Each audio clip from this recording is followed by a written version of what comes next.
ตอนใดในเวลาใดที่น้องรู้สึกว่าน้องเป็นห่วงเป็นห่วงไอ้ต้นน้องรู้สึกว่าแบบว่ามันเจ็บจุกในอกในใจนะแบบเจ็บเวลาบ่มีข้าวกินเวลาบ่มีข้าวกินเวลาบ่มีข้าวกิน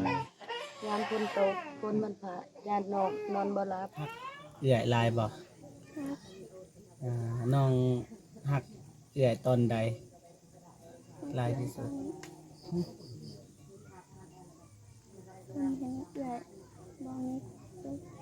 เห็นเอื้อยบ่มีความสุข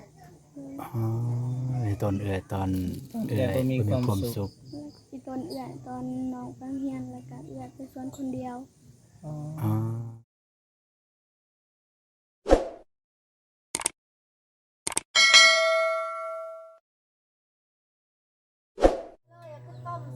กราบทักทายสวัสดีเด้อสวัสดีพ่อแม่พี่น้องเบิดสุขุสุคนเนาะมาเจอตอนค่ำเพิ่นว่ามันมืดตื่นตาแล้วไอ้เตียงว่าเพิ่นว่าเนาะมื้อนี้บ่าวตูนก็มากับทีมงานมากับบ่าวเตียงทองมากับบ่าวนงบ่าวเจ็บบ่าวเมฆ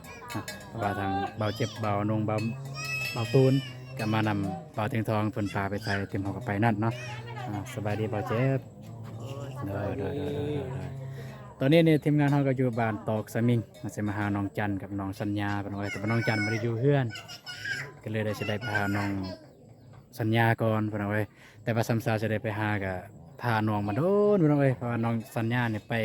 สวนเป็นว่าไปปลูกมันโอเคเป็นจะได้ก็จะไปหาน้องสัญญากันเลยไปเนาะเป็นไงนี่ก็เอาเครื่องทงยังสีบเป็นว่าไปยามน้องเนาะไปยามน้องสัญญาเป็นไงปลดเกือบอยู่นี่ได้เนาะเป็นไงสบายดีอยู่บ่เนาะสบายดีอยู่บ่เด้เนาะปวดท้องอยู่กับน้องอยู่กับน้องนะไป เลยไปเรียกว่าอยู่นี่ปะอยู่หันก็ได้อยู่หันปะอยู่นี่แล้วเข้าใกล้ได้บ่มีใหม่ได้เอ้ยเอาตกได้บ่ซื้อบ่เป็นยังตกก็บ่เป็นยังได้แล้วบ่มือดักสิว่ามืดปะอันนี้น้องสาวสบายดีน้องสัญญาโดยสบายดีทั้งสองกล่องเลยเด้อสบายดีโดยโดยสบายดีทั้งนี้อีกโดยปิดบ่มันเหลื่อมบ่เบิ่งอันนี้แจ้งแล้วให้มันเหลื่อมมาสิแจ้งปิดพี่น้องเอ้ยถ้าปิดว่าสิใส่อันนี้แต่ว่ามันแจ้งโพดเนาะโดยทางทีมงานเฮาบ่เจ็บบ่ตูนก็บ่เคยมาถ่ายจักเทื่อเนาะบ่เจ็บเคยถ่ายแล้วบ่เคยมาจักเทื่อแบบเคยมาบ้านแต่ว่าบ่เคยมาหาน้องจักเทื่อนะบ่เคยมาถ่ายแต่ว่าเคยมาหาแต่บ่เคยมาถ่ายสินะขนาดอันนี้เป็นน้องสาวบ่โดยน้องสาวนี่มันชื่อว่าจังได๋ชื่อตุ้นอายุจักปีเลยมี14ปีบางทีก็เมื่อนานบางทีก็สิไปทำยังเฮียนชีวิตต่อยังเฮียนบ่ยังเฮียนเนาะห้องใดเลยเห็นม.2 อนาคตของศาสตร์ได้เพิ่นว่าอายุจักปีเลยเรียน14ปียังน้อยน้องตุนไป14ปีเรียนห้องม.2 เนาะสำน้องสาลีมีไอ้น้องกันจักคนน่ะ3คน3คนชายคนหนึ่งผู้ชายบ่โอ้กับควรนี่ได้ลูกยิงนะลูกยิง3คนมาแต่ไสเนี่ยไปไสมื้อนี้ปลูกมันมีแต่ว่ารบกวนพวกน้องเวลาว่าแห้งเด้อว่าอายบ่มีไม้จะบ่ได้ยินปานใดมาแต่ปลูกมันเนาะมาแต่ปลูกมันบ่ซองเลยบ่อ้าวแม่นบ่น้องบ่ได้ไปหยังก็บ่ไปอยู่เฮือนขึ้นนุ่งสุดไปเฮ็ดเวียกสุดธรรมดาสุดไปลิ้นบ่เนี่ยใช้เฮ็ดเวียกโดยเฉพาะเลยเพิ่นว่ามาแต่โอ้โหมาแต่ใส่เสียงค่อยพอน้องหันอยู่เฮือน น้องอยู่เฮือนแต่งกินเฮ็ดกินตักน้ำเพราะว่ามันไกลนะน้ำ แต่สิถามทางน้องสัญญา หู สัญญาย้อน จัก สัญญาย้อน FC บ่ทันหูได้บางที FC เฮา แม่นบ่เจ็บมีหยังสิถามน้องก็ถามบ่ทันสิถาม เด้อน้องเด้ออากาสิเว้าหลังไม้หน้าไม้เลยตัวใดน้องตอบได้น้องก็ตอบตัวใดน้องตอบบ่ได้ก็บ่เป็นหยังเด้อ โดย โดยกันตัวใดคิดว่าตอบแล้วมันบ่สบายใจก็บ่ต้องตอบนั่นน่ะ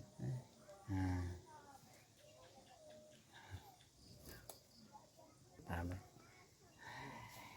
จักสิถามพี่น้องนะ น้องคือโศกเศร้าแต่น้อง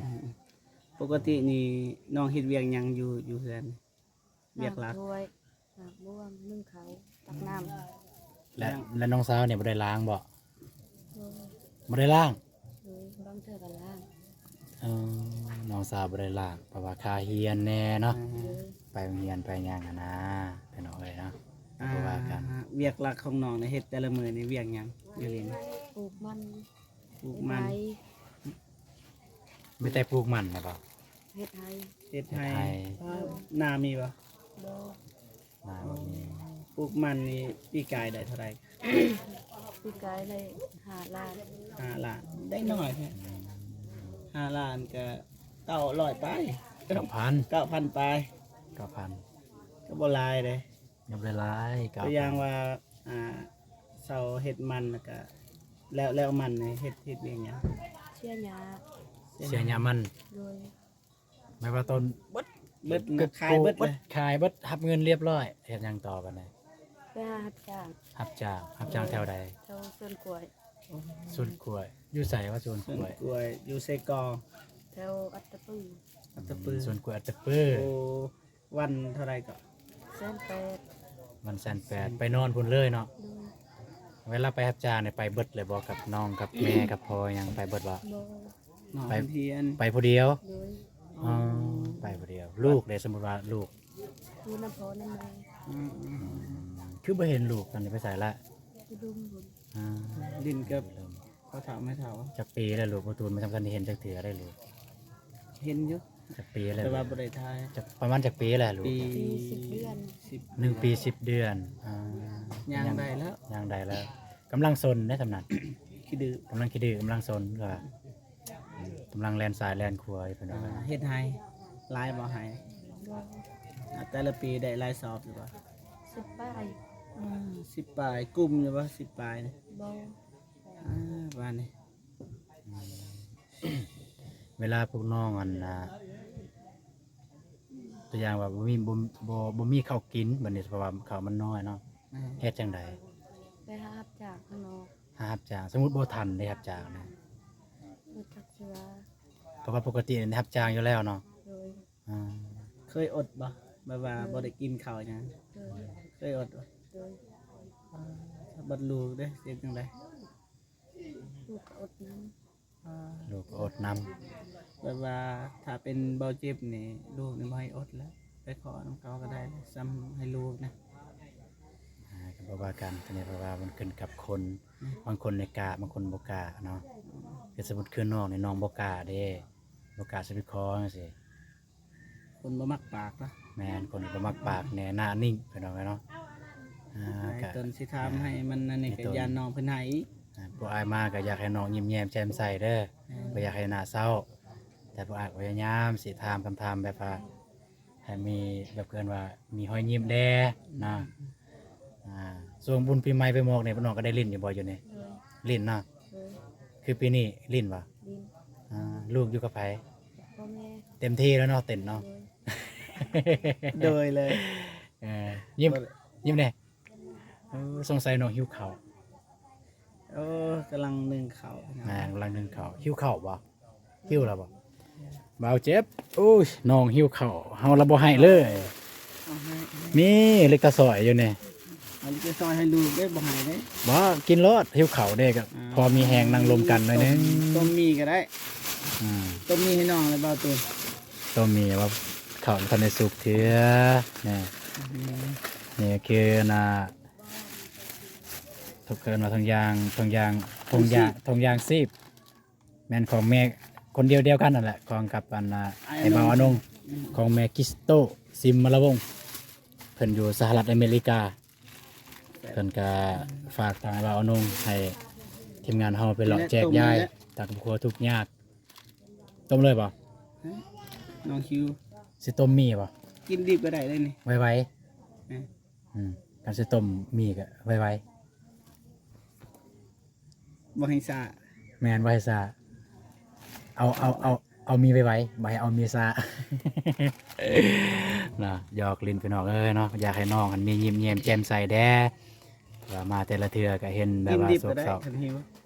เด้หรือกระสอยเนี่ย ก็ซอย เอ้าผู้ละปอง เอาแกะ แกะเลยบ่เจ็บ ย่านน้องเพิ่นอายเด้ย่านน้องเพิ่นอาย แกะนะ เอ้า เรื่องหนึง แกะเลย สมคือเปื่อนฮะส เพิ่นมาแต่เวียกมาแต่เฮ็ดเวียกไปเวียกนี่ขี่รถเอาบ่ บ่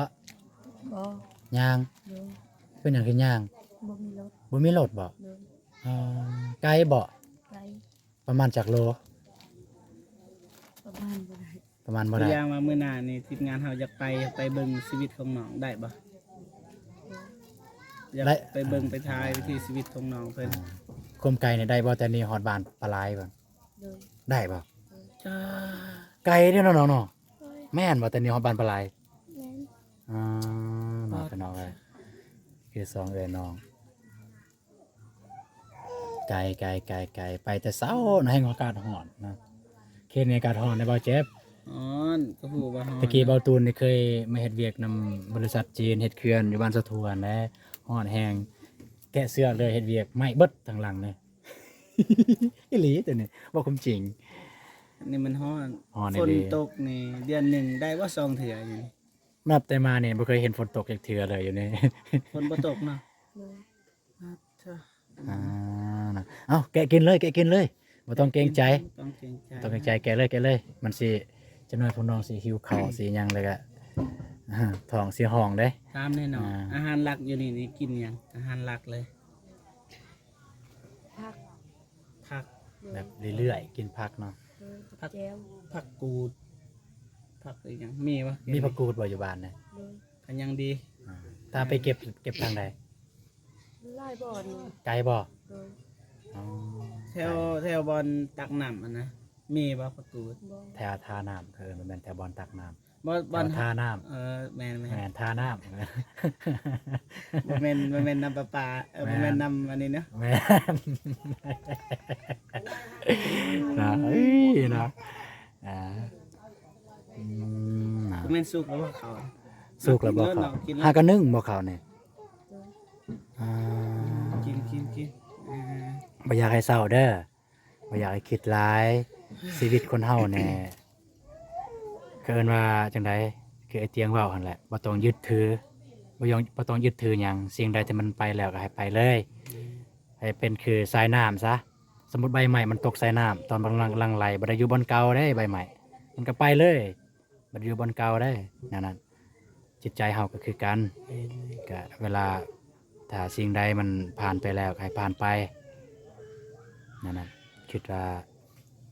สว่าบ่แม่นแต่นอกนะเจอปัญหาแบบนี้ คนอื่นเขายังผ่านได้ แม่นมีแต่เวลา แม่น มันสิเยียวยาทุกอย่าง แม่นใส่เวลาเอา ต้องคิดหลาย ต้องคิดหลาย มีแต่ว่าเฮ็ดได้ก็ได้ให้ลูกได้กิน แม่นอืม พี่น้องเนาะ เนาะก็มีแต่ว่าสิถามน้องทางน้องนี่เนาะเพราะว่าคือเฮาฮู้และเอื้อยอันนั้นก็เป็นแน่นอนและบ่ได้เป็นเอื้อยกกและอ้ายกกต้องเรื่องเวียกเรื่องงานเรื่องภาระมันต้องมีอยู่แล้วเนาะ ต้องลายกว่าหมู่ แม่นต้องหลายกว่าหมู่ ลาย ก็เลยอยากถามน้องนี่น้องน้องตุนเนาะน้องตุนอายุ12 ปีเนาะคือน้องสาวของน้องจันเนาะ บ่แม่นน้องสัญญา น้องสัญญาเนาะเป็นน้องขอโทษขออภัยก็คือน้องสาวของน้องสัญญา แล้วก็สิถามน้องตุนนะ แม่น ฮักเอื้อยลายบ่ ฮัก น้องฮักเอื้อยตอนใดลายที่สุด มันเห็นเอื่อยบ่มีสุข เห็นเอื้อยบ่มีความสุข อ๋อตอนเอื้อยตอน เอื้อยบ่มีความสุข แล้วอีตนเอื่อยตอนน้องไปโรงเรียนแล้วก็เอื่อยไปสวนคนเดียว อ๋อ อ๋อแสดงว่าปกติเนี่ยก็ไปนํกันตอนแบบว่าบ่ได้เรียน วันเสาร์อาทิตย์เนาะ มันเสาร์วันอาทิตย์เนาะอ่า โอเคสำเนียงเข้าใจแล้ว งานอันนี้คือความหักจากน้อง แต่ว่าอยากฮู้ความหักจากเอื้อย มันเป็นยังไง มันเป็นจังใดนะ มาตามเอื้อย ตามเอื้อยต่อพี่น้องหลังจากทำน้องแล้วก็ตามเอื้อยเนาะตามเลยบ่เจ็บ ความรู้สึกของเอื้อยนี่เพราะว่าเอื้อยก็ได้ยินนะว่าน้องเป็นฮักเอื้อยนะ โดย แต่ว่า มันแหละ อยากคูทางเอื้อยอีกว่าฮักน้องลายสำใดนะฮักน้องลายบ่ หักน้องลายบ่ โดย ได้แล้วชื่อบ่ตอนใดในเวลาใดที่น้องรู้สึกว่าน้อง เป็นห่วง เป็นห่วงไอ้ต้นน้องรู้สึกว่าแบบว่ามันเจ็บจุกในอกในใจนะแบบเจ็บ เวลาบ่มีข้าวกิน เวลาบ่มีข้าวกิน โดย เวลาบ่มีข้าวกิน ยามฝนตกฝนมันผ่ายามนอนบ่หลับ มันฝนตกมันพระบ่เฮือนเนี่ย โดย เวลาฝนตกคือต้นน้องนอนมารับกลางคืนบางทียานมันเปียกอย่างเงี้ยพี่ต้น โดย บ้าบ่ได้ใส่ เอาบ่ได้ใส่เครื่อง กำลังใส่ส่งให้ลูกพี่น้องนะ เนาะพี่น้องเมื่อกี้นี่ก็ทางลูกก็แล่นมาบ่ได้ส่งบ่ได้ใส่ส่งทางบ่เจ็บกับบ่ตูนก็เลยหยุดกล้องพี่น้องเนาะ นี่ ก็คล้ายๆว่าบ่ได้รับเชิญแต่ว่าก็ ในเมื่อน้องมากระทันหันเฮาก็สบายดีเด้อ สบายดีล่ะ สบายดีเด้อจับมือสบายดีเด้อเอิ้นหยังเอิ้นบักคำ ชื่อจังไดก็ ชื่อจังไดล่ะลูกนะ ถามอำพล อัมพล อัมพล อายุ1 ปี 7 เดือน 10 เดือน 1 ปี 10 เดือนย้อนหยังจังตั้งชื่ออัมพลคือบ่ตั้งแบบเจ็บแน่ตูนแน่จังซี่ เนาะตัวอัมพลนะบ่ยอกบ่มัวบ่ฮวนซื่อพี่น้องเอ้ยบ่อยากให้น้องโศกเศร้า น้องนี่แบบเคยซื้ออันนี้ให้ลูกป่ะ โดย เคยนะแต่อันนี้เลยนะซื้อให้ลูกได้เงินมาก็ซื้อ ต่อ ขาวเนาะ ต่อเรื่องเมื่อกี้นี้รอดใส่แล้วติดตามความรู้สึกของน้องแบบว่าหักน้องสองคนนะใส่แล้วคนหนึ่งน้องอันเข้ามาเลย น้องเป็นอายกองบ่เป็นหยัง เป็นอายกล่องบริษัทเนี้ยได้เห็นหน้าเอื้อยน้อง3 คนเลยได้เมื่อกี้นี่ว่าหักพวกน้องนะแบบว่าหักแหงเนาะจนแบบว่า เคยให้แบบว่าตอนบ่มีข้าวกินเนาะ ก็ตอนฝนตก ฝนตก เพราะว่าใหญ่ไปใหญ่มากลางคืนนี่นอนบ่หลับเพื่อนก็คือเห็นแล้วโลงเลย โล่งเลยพี่น้องเอ้ยจังซี่แหละคือมือตื่นตาเลยพี่น้อง นี่ นะ เข้าทางนี้ก็ได้พี่น้อง นะ เข้าไปไหน คือทางนี้นี่บุกขึ้นได้เลยจังซี่พี่น้อง ขึ้นผู้บ่าวขึ้นก็ได้ ผู้บ่าวขึ้นทางนี้เลย เรื่องสามสาม อ่า มันมีบอลอันนี้ตัวอย่างมันมีทรัพย์สินก็บ่อยู่หรอกคิดว่า น้องเบิ่งข้าวของน้องได้แล้วบ่หั่นญาติอีต้นนี่บ่ได้กินข้าวเบิ่งน้องเบิ่งเลยน้องเดี๋ยวพวกอายจะถามเอื้อยของน้องก็ได้น้องเบิ่งเลยอ่า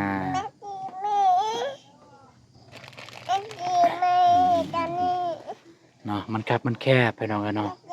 อันนี้เฮือนครัวด้นแล้วบ่เฮือนน่ะ โดย แต่น้องน้อยๆบ่ โดย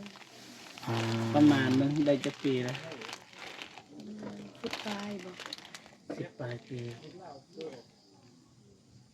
คือว่าสมควรเนาะทีมงานเฮาก็ยังเมื่อเนาะ แม่น โอเคมีแต่ว่าพวกอายกลับกันเด้อ โดย แล้วมื้อหน้าสิมาใหม่เพราะว่ามันเดึกแล้วพี่น้องเนาะไป เด้อๆตามมื้อหน้ามื้อเด้อพวกอายได้มาก็สิได้แวะมาหาเด้อ เด้ออันนี้ของเกียนกับเก็บเมียนเด้อแม่นของผู้ใหญ่ใจบุญเนาะเนาะก็บ่เว้าหลายยายหางพี่น้องเอ้ยเวลามันยืนมันยาวแล้วก็พอตูนก็สิได้กลับแล้วพี่น้องเนาะเพราะว่าทางทีมงานเฮาก็สิได้กลับเพราะว่าฝนตกแดดพี่น้องเนาะทางด้านจิตใจเนาะกำลังใจคืออันว่าฝากเงินในยางเครื่องทองให้ทีมงานเฮาเนาะ เพราะว่าไอ้เตียงเพิ่น อ่า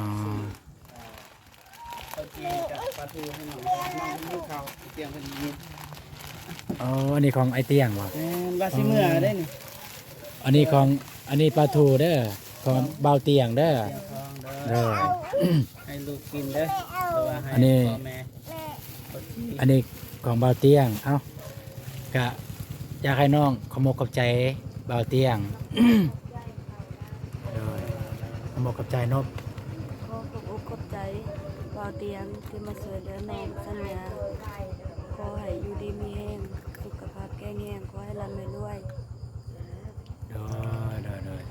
แล้วก็ขอบใจทางผู้ใหญ่ที่เพิ่นซอยนี่